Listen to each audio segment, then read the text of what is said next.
क्या तफ्तीशी इदारे बेनजीर भुट्टो के असल कातिलों तक पहुंच सकेंगे? क्या बेनजीर की मौत गोली लगने से नहीं बल्कि लीवर लगने से हुई? जंग कॉलम्स। रोजाना जंग के कॉलम निगार शकील अंजुम अपने कॉलम में लिखते हैं कि वक्त ने साबित कर दिया है कि मोहतरमा बेनजीर भुट्टो को अंदरूनी और बैरूनी के अलावा अपनों और परायों की साजिश के तहत इंतहाई मोहतात मनसूबाबंदी से कत्ल किया गया था, जिसकी इब्तिदा पाकिस्तान पहुंचने से पहले ही तैयार कर ली गई थी। लेकिन हालात को भांपने और माहौल के मद्दोजर पर नजर रखने वाले गुजरते बारीक बीनी के साथ जायजा लेते हैं और आने वाले खतरात का अंदाजा कर लेते हैं। यही कुछ मोहतरमा बेनजीर भुट्टो के गिर्द बिछाए जाने वाले जाल से हो गया था। बेनजीर भुट्टो की शहादत को 16 साल हो चुके हैं, लेकिन इस कत्ल के वाक़ये की रिपोर्टिंग और उसके बाद रोनुमा होने वाले तमाम वाक़यात आंखों में मौजूद हैं।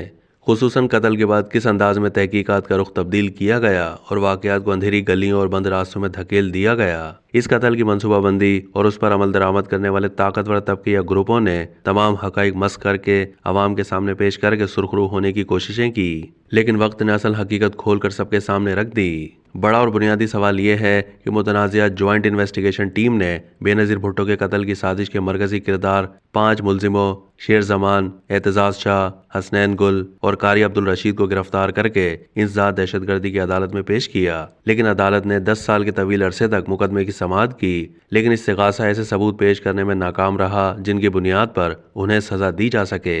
अंजामकार अदालत ने तमाम मुलजिमों को अदम सबूत की बुनियाद पर रिहा कर दिया, जिसका मतलब यह है कि रिहा किए गए मुलजिम मुजरिम नहीं थे, बल्कि मुजरिम कोई और थे, जिन्हें तलाश करना और गिरफ्तार करना तहकीकाती और तफ्तीशी टीमों की जिम्मेदारी है। लेकिन क्या उन्होंने इस जानिब तवज्जो दी कि असल मुजरिम आज़ाद घूम रहे हैं? इन इदारों ने उसके बारे में भी खामोशी इख्तियार कर रखी है कि बेनजीर भुट्टो को निशाना बनाने के लिए दूसरा धमाका करने आने वाला दहशतगर्द इकरामुल्लाह महसूद, जिसका ताल्लुक जुनूबी वजीरिस्तान के इलाके मकीन से है, क्यों गिरफ्तार नहीं किया गया? तहकीकात और शवाहिद बताते हैं कि इकरामुल्लाह महसूद, जो खुद कुछ धमाका करने वाले सईद उर्फ बिलाल के साथ बीवी के बच जाने की सूरत में दूसरा धमाका करने आया था, इस वक्त जिंदा है और अफगानिस्तान में तहरीक तालिबान शहरियार ग्रुप की हिफाजत में है। क्या उसे गिरफ्तार ना करना मंसूबे का हिस्सा है? जैसे बीबी की शहादत के बाद तहकीकाती टीम ने मामले को मुतनाज़ बनाने और तहकीकात का रुख मोड़ने के लिए यह दावा कर दिया है कि बेनजीर भुट्टो की मौत गोली लगने से नहीं बल्कि लीवर लगने से हुई थी।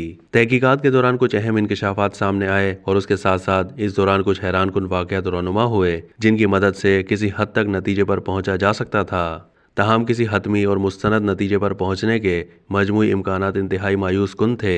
मुल्क की तारीख में होने वाले दीगर अहम शख्सियात के कत्ल की तरह बेनजीर भुट्टो के कत्ल का मौमा हल होने के इम्कानात इंतहाई कम नजर आ रहे थे, लेकिन अभी ये उम्मीद है कि तहकीकात की जारी रफ्तार उन्हें किसी हतमी नतीजे तक ले जा सकती है। पेचीदा वाक़याती और मादी सबूतों से अक्स शुदा नताइज कुछ मखसूस शख्सियात की तरफ इशारा करते थे, लेकिन मुश्तरका तहकीकाती टीम के एक रुकन के मुताबिक कोई भी इंकशाफ इंतहाई सख्त रामल का बाइस बन सकता था। बेनजीर भुट्टो के कत्ल का मंसूबा 18 अक्टूबर 2007 को ही बना लिया गया था, जब उन साजिशी कुव्वतों ने कारसाज में कई खुदकुश हमलों और सैकड़ों कारकुनों की कुर्बानियों के जरिए इस्तकबाल से किया। जब मना करने के बावजूद वो जिला वतनी ख़त्म करके वतन वापस लौटी थीं, लेकिन रावलपिंडी के लियाकत बाग में इस मंसूबे की तकमील करके कत्ल के इरादे का इजहार किया। इससे पहले दुबई एयरपोर्ट पर यूएई की खुफिया एजेंसी के सरबरा की मुलाकात और बीबी को उन हालात में पाकिस्तान जाने से रोकना इस बात का इशारा था कि कत्ल की यह साजिश आलमी सतह पर तैयार की गई थी। उसके बाद 26 दिसंबर 2007 की निसफ शब उस वक्त ISI के सरबरा लेफ्टिनेंट जनरल नदीम ताज ने बेनजीर भुट्टो की रिहाइशगाह पर उनसे मुलाकात की और लियाकत बाग के जलसे में जाने से मना करते हुए उन्हें खतरात से आगाह किया, जो इस बात की दलील है कि पाकिस्तान के हसास इदारे भी इस मंसूबे से बाखबर थे। इस मुलाकात में बीबी के सिक्योरिटी के इंचार्ज रहमान मलिक भी मौजूद थे। एक मौके पर रहमान मलिक से जब दरियाफ्त किया गया तो उन्होंने कहा कि हाँ, मीटिंग हुई और मैं उसमें शामिल था। गुफ्तगू सियासी मामला तक महदूद रही। उन्होंने जोर देकर कहा कि बेनजीर भुट्टो की जिंदगी को लाहक खतरात या लियाकत बाग रावलपिंडी में अगली सुबह होने वाले जलसे में सिक्योरिटी मामला जैसे कोई उमूर मुलाकात में जेर बहस नहीं आए थे। लेकिन बाद में हुकूमती सतह पर इस बात की तस्दीक हो गई थी कि ISI चीफ बीबी को जलसे में शिरकत से मना करने आए थे।